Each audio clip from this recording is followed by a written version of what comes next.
Fasilitas umum di lingkungan pendidikan masih menjadi tantangan besar bagi para difabel dalam menimba ilmu. Minimnya akses bagi para difabel seolah telah membatasi mereka untuk meraih ilmu setinggi-tingginya. Inilah alasan Slamet Tohari begitu vokal dalam memperjuangkan para difabel dalam kesetaraan hak, terutama hak untuk mendapatkan pendidikan. Kini, bersama kawan-kawannya, ia pun mendirikan Pusat Studi dan Layanan Disabilitas atau PSLD Universitas Brawijaya. Atas perjuangannya, berbagai akses untuk difabel pun kini tersedia. Melalui PSLD, ia memberikan pendampingan bagi para difabel yang ingin menempuh pendidikan di Universitas Brawijaya.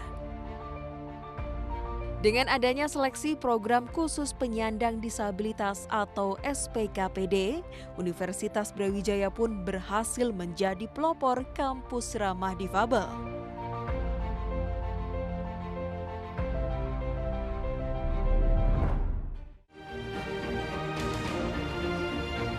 Dosen sosiologi ini terkena polio sejak balita dan mengakibatkan salah satu kakinya tidak tumbuh dengan sempurna.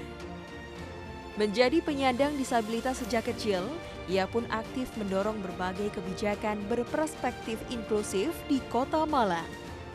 Di kalangan akademisi, Slamet Tohari dikenal sebagai pakar kebijakan untuk isu disabilitas.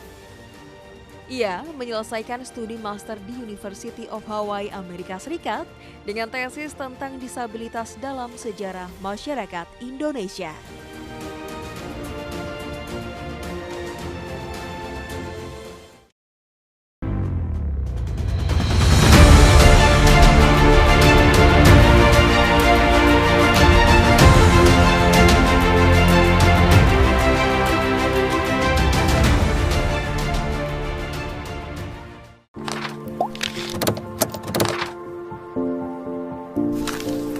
Assalamualaikum warahmatullahi wabarakatuh. Halo sahabat mading, berjumpa lagi dengan kita. Kali ini kita akan menghadirkan seorang sosok figur anak muda yang sudah keluar masuk TV nasional, media nasional, seorang akademisi, dosen, dan kali ini kita akan membahas tentang social worker yang dipilih oleh dia sebagai seorang aktivis sosial di sektor difabel atau disabilitas. Selamat malam. Selamat malam. Selamat malam, Kang Slamet Tohari. Kira-kira ada hubungannya nggak dengan seorang budayawan Ahmad Tohari itu kira-kira? Ukhuwah watoniyah. Ukhuwah watoniyah. Ukhuwah basyariah juga.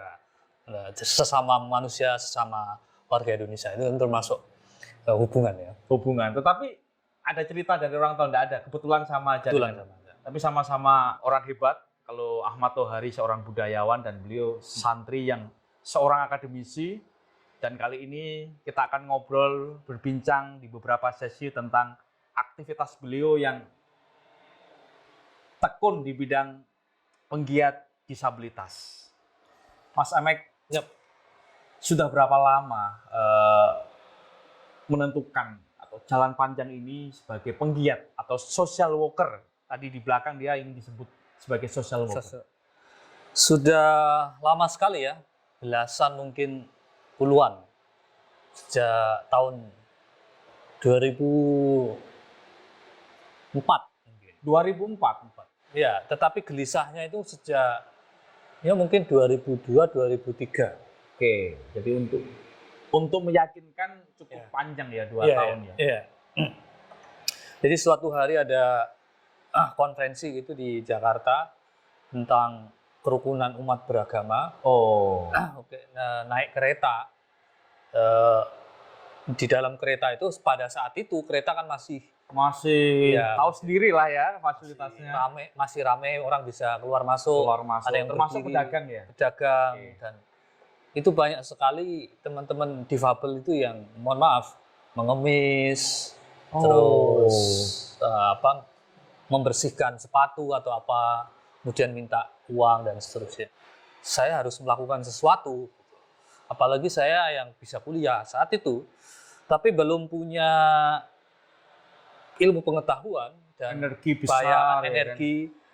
Saat itu masih kuliah aja masih sibuk ngumpulin uang kos-kosan, SPP-nya nanti gimana dan Artinya problem klasik, tapi Problem. dalam proses perjalanan konferensi ke Jakarta menemukan kasus peristiwa yang itu sangat mengena banget. menggetarkan hati. Menggetarkan Ya. hati. Dan untuk merawat itu sampai di 2004, kan kadang-kadang yang namanya keinginan itu kan sekali datang terus kemudian berhamburan. Tetapi dari 2002 ke 2004 kan Kebetulan lama. Kebetulan saya belajar filsafat ya, yang kemudian saya juga bertemu dengan banyak aktivis. Meskipun aktivisnya itu bukan aktivis disabilitas Secara khusus ya. tapi aktivis yang tanda petik membela kelompok lemah, mustadafin, petani. Kemudian berpikir, mencari referensi, mencari orang yang menekuni ini, dan tidak ketemu saat itu. Hingga pada tahun 2004 bertemu dengan seseorang, ternyata ada komunitas gitu. Kemudian saya ikut di dalam komunitas itu. Saat itu di UGM, UGM, Yogyakarta, 2004 menemukan komunitas. Komunitas ya. Dulu namanya kepanjangannya masih Sasana Integrasi dan Advokasi Difabel. Saat itu kemudian hendak menulis skripsi soal difabel juga. Karena ingin menulis skripsi tentang difabel. Itu filsafat UGM ya, S1 ya. Tetapi karena pada saat itu tidak seperti sekarang, jaringan internet masih sangat terbatas. Literasinya terbatas pada saat itu ya. Buku-buku juga tidak kami temukan, hanya satu buku saat itu. Itu pun terjemahan dan oke lah, akhirnya demi lulus cepat, akhirnya menekuni hal yang bisa lebih mudah lah. Lebih mudah. Artinya seorang filsafat atau pecinta filsafat juga kalau mentok ingin menempuh jalan yang mudah. Nah, ini juga tip and trick ya agar lulus cepat ya, antara idealitas dan dituntut. Ya, seperti itu kira-kira. Jadi 2004 di dalam hati dan pikiran udah menemukan tempat magang lah ya. Ya, tempat untuk beraktivitas. Untuk memberikan curahan lebih terhadap teman-teman difabel ya. Ya, saya bersama mereka kemudian membuat program pelatihan jurnalistik untuk teman difabel, menerbitkan majalah, melakukan pemberdayaan di sebuah desa. Berarti awalnya literasi dulu ya. Pemberdayaan itu contohnya apa itu? Dulu kami melakukan itu, mengumpulkan beberapa teman yang kakaknya, dia punya adik difabel atau orang tua, ada sebuah desa dulu yang difabelnya sangat banyak. Kemudian ada juga yang karena korban dari gempa bumi. Karena survival dari gempa bumi itu. Tapi di sana itu sangat terpencil, tidak ada sekolahan. Kemudian akhirnya kita didik di antara keluarga mereka untuk membuat semacam sekolah alternatif. Sekolah alternatif untuk penyandang disabilitas biar bisa membaca, bisa literasi, numerasi yang sifatnya basic-basic saja. Gitu. Nah, prosesnya kan cukup panjang. Sementara 2014 itu persiapan lulus S1. Kemudian Mas Slamet ini punya kesempatan untuk kuliah di HW University. Itu kan untuk merawat kesadaran atau merawat komitmen untuk tetap aktif memperhatikan mereka itu. Jadi setelah itu kita bergerak terus. Setelah sampai saya lulus pun tetap konsisten di lembaga itu.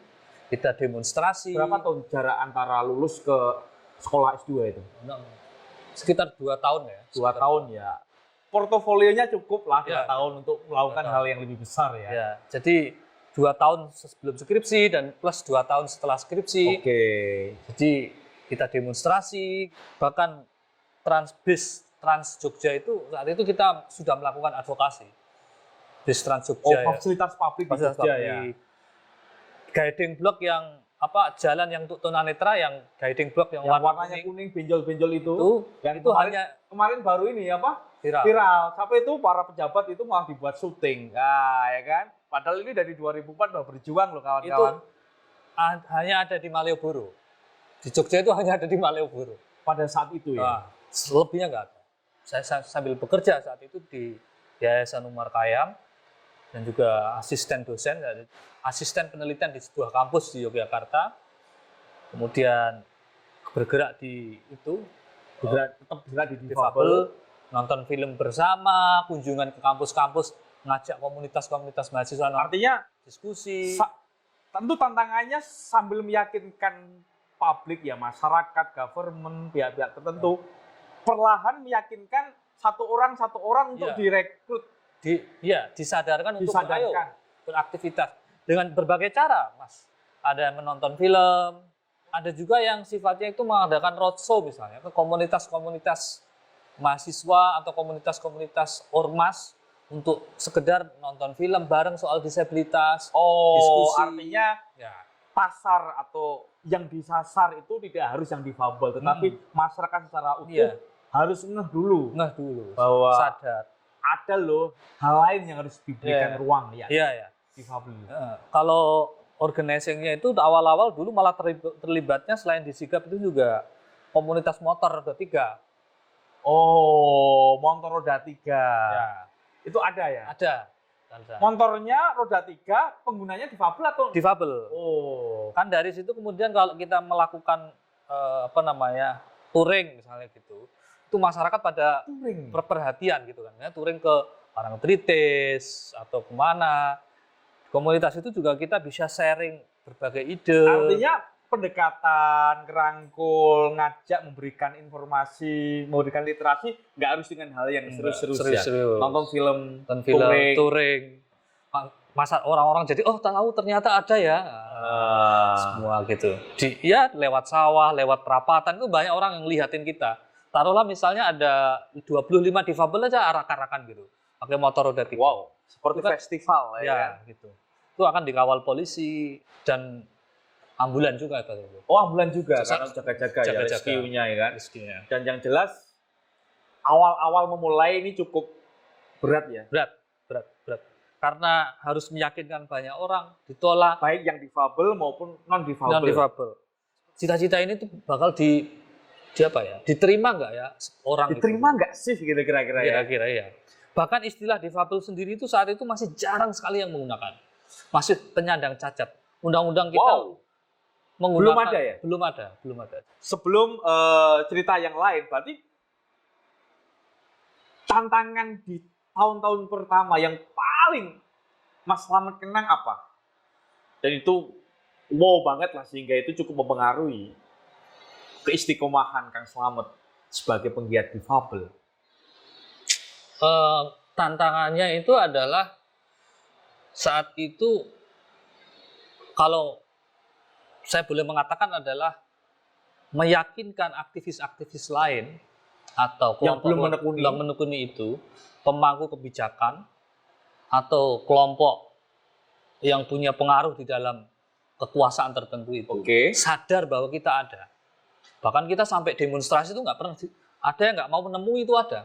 Demonstrasi Nggak ditemui. Kita ngirim surat, itu nggak dijawab. Demo siapa pada saat itu kalau boleh cerita? Salah satu rektor di universitas di Yogyakarta. Bahkan ya kita melakukan demonstrasi terhadap beberapa kampus saat itu. Bahkan ada rektornya itu yang menyangkal bahwa pernah kita membuat perjanjian. Apa yang dituntut pada saat itu?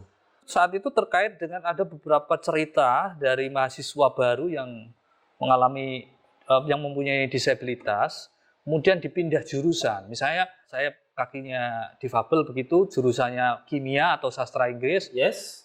Karena dianggap memiliki difabel itu jurusannya di PLB.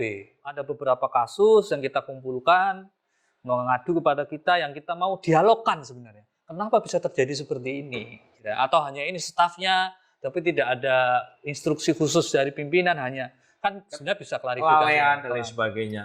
Kita melakukan advokasi selain transportasi, pendidikan, pemberdayaan di desa, juga awareness itu tadi, menerbitkan majalah, kunjungan ke berbagai komunitas, dan seterusnya ya. Oke. Dan itu pro bono. Apa kuwi? Pro bono itu adalah sukarela, benar-benar voluntary.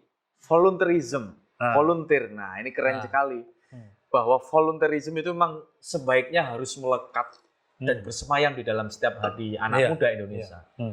Pada saat itu belum banyak melirik partnership lah, pihak atau kolaborasi dengan banyak pihak ya belum ada, sehingga bondo dewe. Ya istilah gitu. Bondo dewe. Hantingan sendiri. Bayangin, sudahlah difabel beliaunya, pikirannya dicurahkan, bantingan sama teman untuk mendampingi dan cukup perjuangan yang perlu diapresiasi. Sebelumnya, kita minum teh dulu untuk masuk ke part yang selanjutnya, biar lebih enjoy.